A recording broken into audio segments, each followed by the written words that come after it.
What's up, everybody? It's DJ the Sports Blurred. I am back. Hopefully you miss me. Hopefully my camera can actually focus in. Today I got a little venom that I want to spew towards the SEC.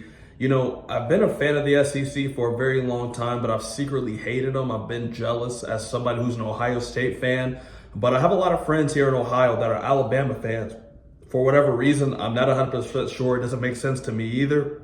You know, but they've been doing a lot of whining, a lot of complaining about Alabama getting left out of the CFP. And I'm here to say that Alabama never actually deserved even a thought that they should have been in the CFP. I didn't think that they deserved a playoff spot. Changed my mind. So I want to get into it. Paul Feinbaum said something that I wanted to read off. Ward Manuel completely blew it and Alabama got jobbed. Now, he would also go on to say that SMU, that if they were in the SEC, they would have lost 5 to 6 games, and it was an overall mistake. He also said some other stuff I'll get into here later.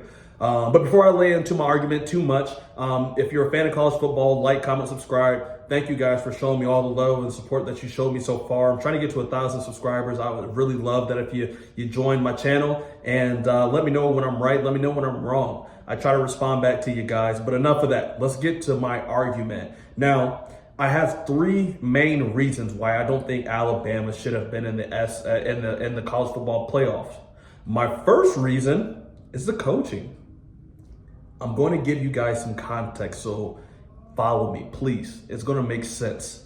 As you guys know, most of you at least, I'm an Ohio State Buckeye fan, and we have a coach that doesn't fully understand the game that we take so seriously. It is the game versus Michigan. Every year, it's the last game on the schedule. Every year, it's a game that we circle on the calendar. It means just that much to Ohio State.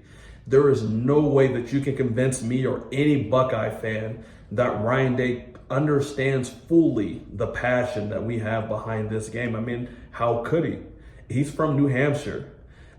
He grew up in New Hampshire. As a matter of fact, he probably didn't even grow up a fan of the Big Ten, let alone Ohio State. There's no way that you can convince me that he understands it. He didn't even coach in the Big Ten before he got to Ohio State.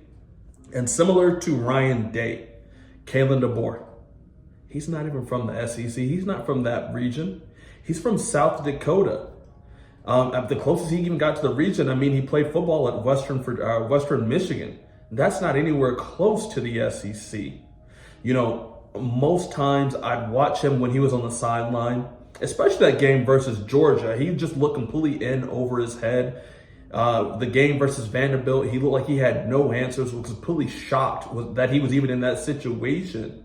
It looked like it was too much for him at sometimes, the SEC that is. And going back to that Georgia game, I mean, Jalen Milroe and Ryan Williams, I can make the argument that those two actually won you the game. Now, I'm not saying at all that Kalen DeBoer is a bad coach. I think he's a very good coach, similar to Ryan Day. Kalen DeBoer got Washington to the national championship last game. Now, they got completely dismantled by Michigan. I think the score was 34-13. Game wasn't even really that close. But on that big stage, he was not ready, and now he's Alabama's head coach. It's a far cry from Nick Saban that you guys are used to. And I think that if Alabama had made it to the CFP this year, I believe Alabama would have had to go to Happy Valley, and they would have got housed. That is a tough place to play.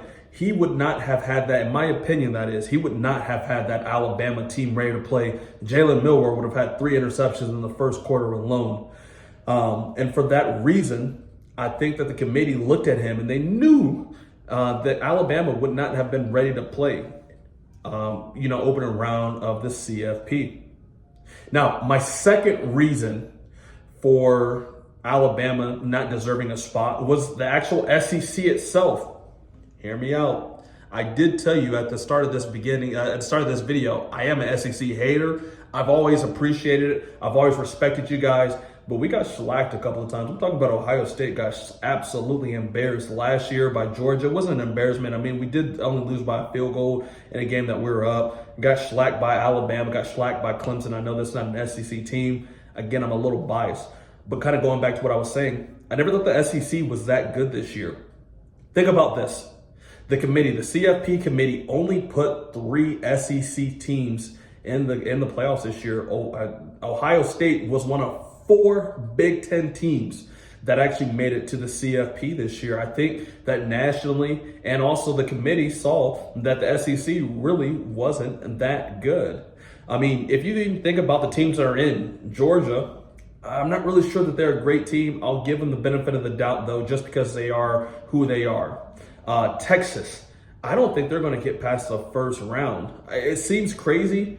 I wouldn't put my house that Clemson would beat them, but I do think Clemson's going to win that football game. And then Tennessee, I mean, they have to come to Columbus, Ohio in December and play the Buckeyes at the Horseshoe at nighttime. There is no way and you know where that Tennessee is going to win that game. I even think the starting line, if you're a betting person, is 7.5 points that Ohio State is favored by.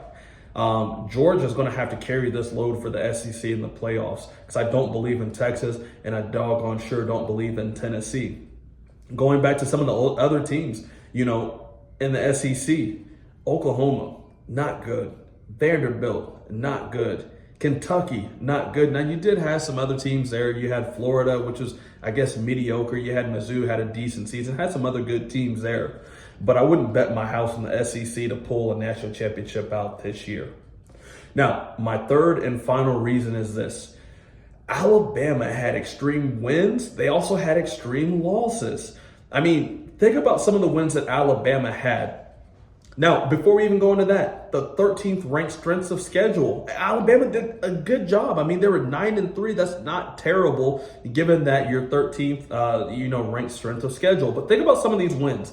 Alabama went to Camp Randall in Wisconsin and absolutely smoked the Wisconsin Badgers. I mean, that game was like 42-10. I was actually very impressed that a team from the South could go to the Midwest at Wisconsin and win a game just like that. I don't know why I said at that many times. I'm sorry, it's kind of late tonight.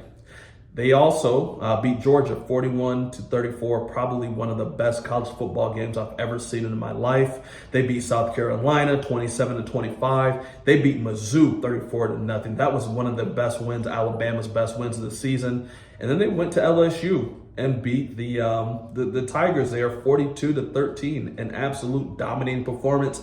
And then Alabama finished off the season 28-14 in the Iron Bowl versus Auburn. Really good wins. I mean, absolutely solid. I'm not even going to talk about that win for Mercer. I'm not even going to talk about some of your non-Power 4 wins. Those were good enough in any other season. But just like I talk about the extreme wins, they've also had some extreme losses. Now, I will give you the Tennessee loss. I mean, you went to Tennessee and you lost 27-21, I believe it was, or 21-14. I can't remember the score. That was not a bad loss. That Tennessee team is in the college football playoffs, and at the time, they were playing very well. But I'm not going to give you Vandy, and I'm not going to give you OU. I mean, to lose to Oklahoma 24-3 in prime time, I mean, was an absolute disgrace. Even still, right? Had you even lost one of those games, Vandy versus Oklahoma, had you beaten one of those two teams, you guys make it. There's no way SMU is going to get in over Alabama had you only had 2 losses, but you went out there. Tennessee you can forgive, but you cannot forgive both the Vanderbilt loss and both the Oklahoma loss. Think about this. Vanderbilt and Oklahoma, they're both 6-6. Vanderbilt was 3-6 in the SEC. Oklahoma was 2-6 in the SEC. And they both can say that one of their wins in a terrible season was over Alabama. I mean, I just don't see how you can forgive that. And for that reason, Paul Feinbaum even said it was a mistake that Alabama did not make the playoffs, but they did it to themselves. All right, guys, that's just my logic on why I think Alabama didn't deserve a spot. Let me know what you guys think, man. I'm a huge fan of the SEC. I know I said I hate on them a little bit, but I'd like to get a lot of SEC guys in here because you guys have some of the best trash talk I've ever heard. So let me know down in the comments below if I was right, if I was wrong. If you agree, if you don't agree with me, please let me know. Have a good night, guys.